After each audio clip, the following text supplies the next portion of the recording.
नाक्याच्या नाक्यावर उभा आहे.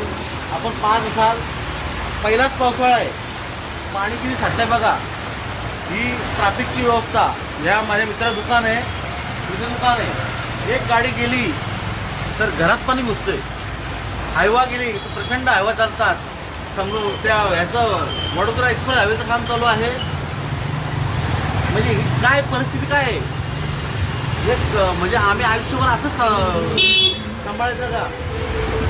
मी आता पूर्ण भिजलोय. आज थोडासा पाऊस पडलाय, त्यात लाईट गेले. लाईटवाल्यांचं बिल आम्ही रेग्युलर भरतो. म्हणजे कुठल्या कुठल्या प्रश्नावर बोंबलायचं? कोणाचं सरकार शासनाचं लक्ष आहे की नाही आमच्याकडं? आम्ही ग्रामीण भागात राहतो, याचा आम्ही हे करू का? काय करायचं याला? प्रत्येक कर आम्ही भरतो. एक बिस्किट पुडा घेतला तरी आम्ही कर भरतो. औषध घेतली तरी त्याचा कर शासन घेत आहे. अरे ही परिस्थिती आमची करून ठेवली. याला काय इलाज आहे याचा? इथून जाऊ शकत नाही, चालू शकत नाही. बाजूला बघा, मागे डंपर आहे. हा हायवा एवढा मोठा आहे. हा हायवा जर इथून गेला तर हा सर्वसाधारण माणूस आमच्या गावात त्याच्या दुकानात सगळं पाणी जातं. त्याची आई बसते.